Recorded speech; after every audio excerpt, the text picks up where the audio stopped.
It was a cold Wednesday evening, December 17th, 2025. Across the United States, families were relaxing, maybe enjoying holiday TV programs. Many had started watching special Christmas shows, but suddenly, all regular television was stopped. A jarring message appeared on screens, announcing an unscheduled prime-time address by President Donald Trump. This was a big surprise for everyone, interrupting the usual evening routine.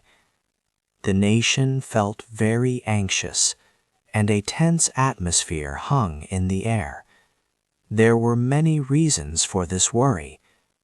President Trump's popularity was at a very low point. His approval ratings were the lowest they had been during his second term in office, especially regarding how he was handling the economy. Many people felt that prices were still too high and that their money did not go as far as before. Businesses were also facing difficulties. The country was wondering, why this speech, and why now, so close to the Christmas holidays? This unusual timing made the event even more important. President Trump chose an unusual place to speak. He was not in the famous Oval Office, which is where presidents usually give important speeches to the country. Instead, he stood in the diplomatic reception room of the White House. This room is often used for fancy parties or meeting important guests, not typically for a serious national address. This specific location choice made people think the speech had a special strategic purpose. It hinted that what he was about to say was very different and carried high stakes. The president was ready to make some very strong claims and share big announcements. These words were designed to fundamentally reshape how the public felt about his presidency. He wanted to completely shift their thoughts about his leadership and his work.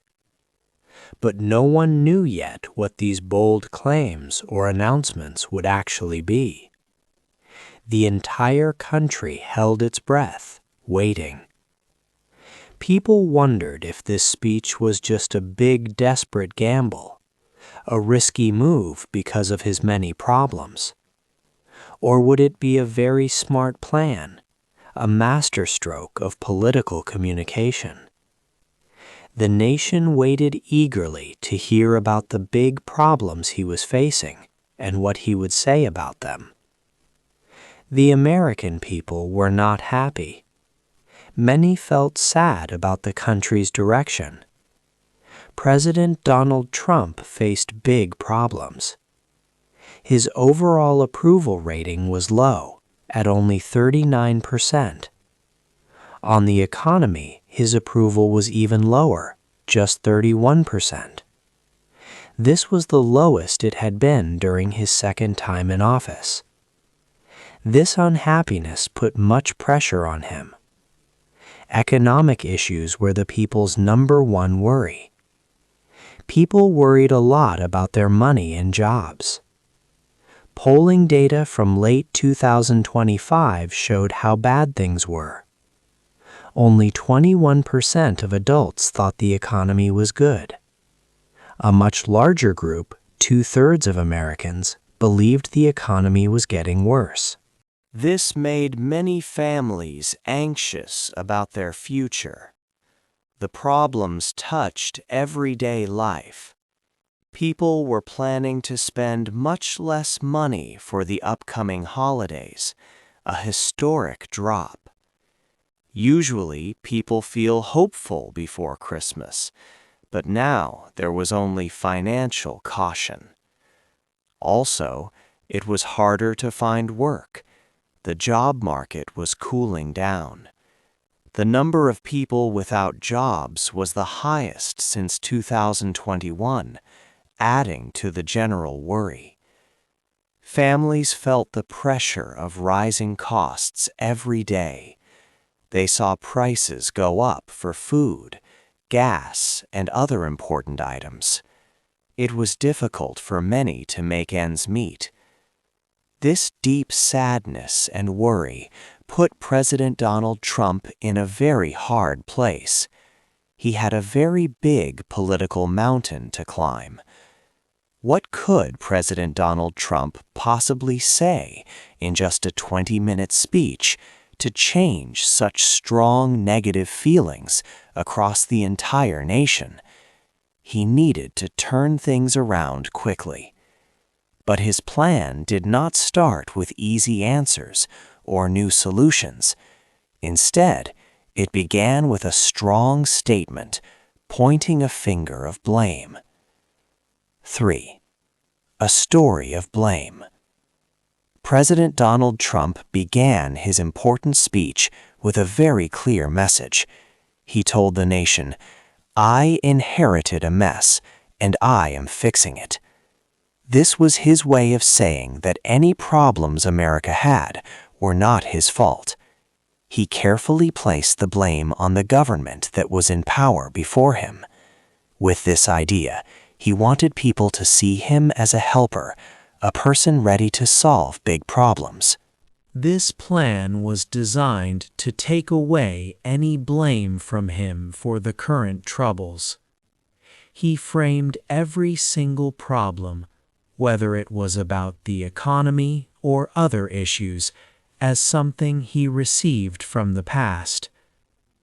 He worked to make himself look like a strong leader, a rescuer who had stepped in to bring the country back to good health for American families. This way, he did not have to take responsibility for the difficult times the nation was facing. President Trump spent a lot of time talking about two main areas. He said he was working on border security and also on rising prices, which is called inflation. He called these the main messes he was cleaning up. His press secretary, Carolyn Leavitt, also shared that the speech would highlight the president's big successes on these two topics. But many people wondered if President Trump's words were true. Soon we will check his claims closely to see if they match the real facts. It is important to know if what he said was correct. Then President Trump moved to his first big point, the border. He made a very surprising claim. He said that when he took office, the country's border was the worst anywhere in the world. He then proudly said that in a few short months, he had made it the strongest border in the history of our country. He even declared that it went from worst to best. This was a huge statement. But was any of it true? 4. The wall and the truth. President Donald Trump then focused his speech on immigration and border security. This topic was important to him and the nation. He said his team had made the border the strongest border in the history of our country. He claimed that in a few short months, we went from worst to best. He talked about stopping illegal crossings and sending criminals out of the country. But was this really true? Independent studies looked at the facts about who was deported. They showed that the truth was more complicated. Many people were indeed removed from the country, but a large number of these people did not have criminal records. This complicated his claims. President Trump also said that making the border stronger helped make some cities safer from crime. He linked border policy directly to less crime in dangerous cities. Yet experts who study cities and crime had different views. They said it was not clear that border changes were the main reason for changes in city crime numbers. These facts showed a pattern in the president's speech. He used very strong words to describe his actions and their effects. But the real situation on the ground was often more complicated. It was not as simple as going from worst to best. This made listeners question how much of the speech was true and how much was just strong talk. The speech encouraged people to look closely at statements from powerful leaders. It showed that big claims need real evidence. This made many wonder what other parts of his address might not be completely true. Just when people thought the border claims were his most surprising, President Trump was about to make even more unbelievable statements about the money in every American's pocket.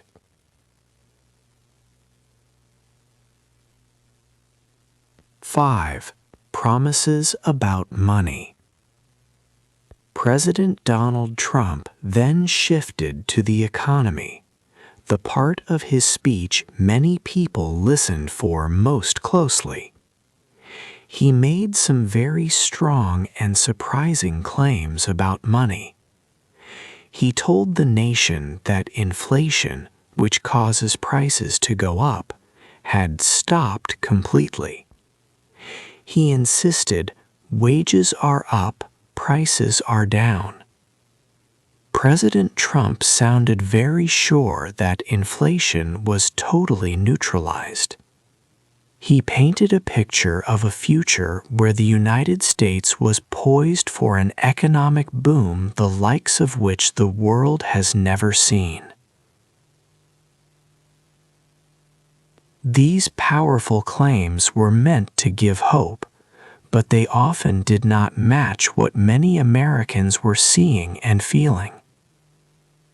People continued to notice that prices were still rising when they bought groceries or filled their gas tanks. Official economic data, such as the Consumer Price Index, showed that prices were indeed continuing to climb, not falling. For example, annual inflation was still around 3% in September 2025, which was higher than the 2% rate the Federal Reserve aimed for. Also, from January to June 2025, the cost of consumer goods had increased by about 2.7%. For many families, this meant their money still bought less, directly contradicting the president's words. President Trump also spoke briefly about a less common economic term, deflation. He warned you don't want deflation, explaining that this steady fall in prices could be worse than inflation because it could stop people from buying things and hurt businesses. This was a correct economic theory. However, his mention of deflation, which implies a general decrease in prices, felt out of place when he was also claiming prices were already down and that inflation had stopped. This was a small moment of economic theory in a speech mostly focused on big populist statements. Just as his economic statements seem to be disconnected from the everyday reality for many, President Trump made a very concrete and surprising announcement. He revealed that about 1.45 million military service members would receive a special payment. Each service member would get $1,776 just before Christmas. He called these payments warrior dividends. This specific amount, $1,776, was chosen to remind people of the year America declared its independence. President Trump stated that money from tariffs would be used to pay for these dividends.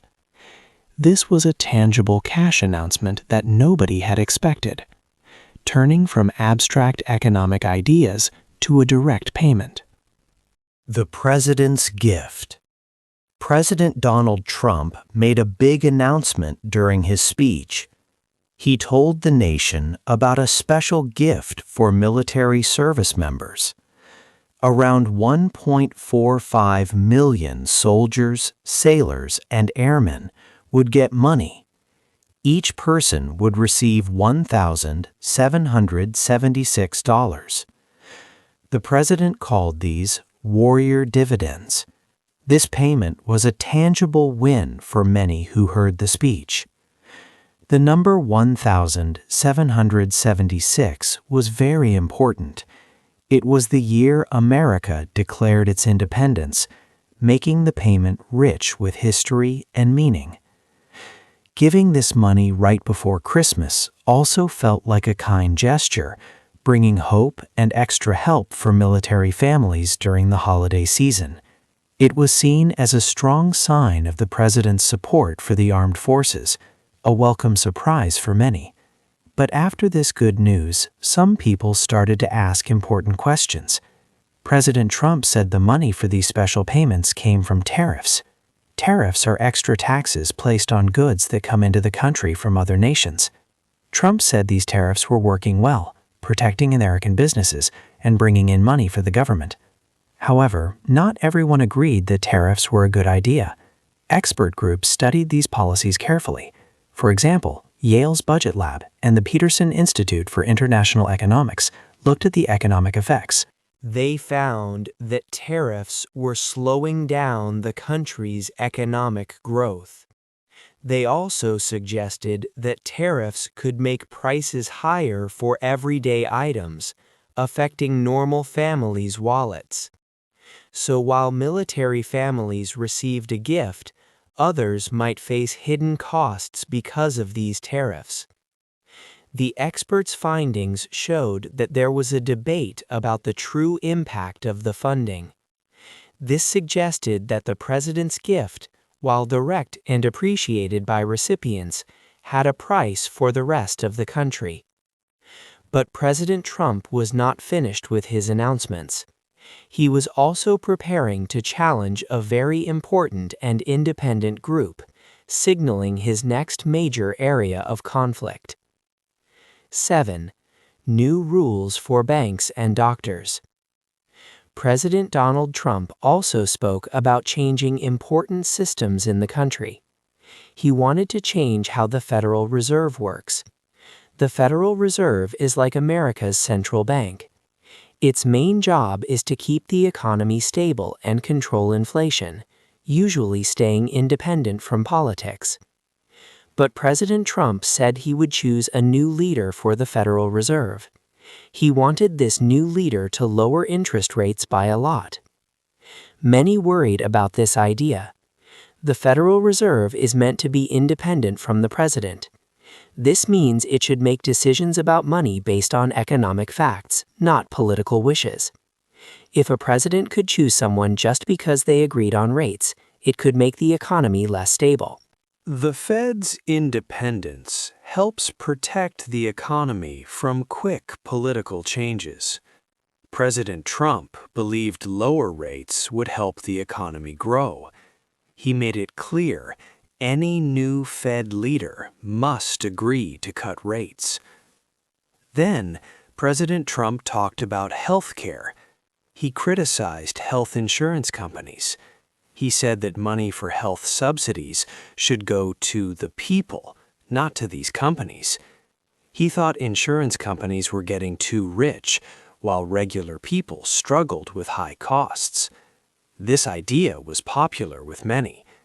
He also mentioned a new plan called Trump RX. This was a website meant to help people buy medicines directly from drug makers. The goal was to make medicines cheaper for everyone. This was a big promise for people struggling with prescription costs, offering a new way to get important drugs. Another important point was about Affordable Care Act, or ACA, tax credits. These credits helped millions of Americans pay for health insurance, but they were going to end soon, by the end of 2025. If they stopped, many people would have to pay much more for their health plans, potentially losing coverage. President Trump's speech suggested giving money directly to people instead, but the future of these expiring credits remained unclear. President Trump was making many big promises and challenging old ways of doing things. He spoke about new rules for banks and for how people get health care. He sounded confident, pushing for big changes. But after all these claims, attacks, and promises, a big question remained. Did the American people actually believe him? 8. What happens next? The president's speech on December 17th mixed two styles. It was part rally speech, full of strong words, and part official address from the White House. He spoke with a loud voice, like he does at big events. He talked about problems he said he got from the last president. He also talked about good things he said his team had done. He announced some new plans for the future, too. The speech tried to make people believe things were getting better. After the speech, many people waited to see what would happen. Would Americans believe President Donald Trump's words? News groups quickly shared new poll numbers. These numbers showed that not much had changed. The president's approval rating stayed low, almost the same as before the speech. On the economy, his approval was still very low. This meant that most Americans did not think he was doing a good job with money matters.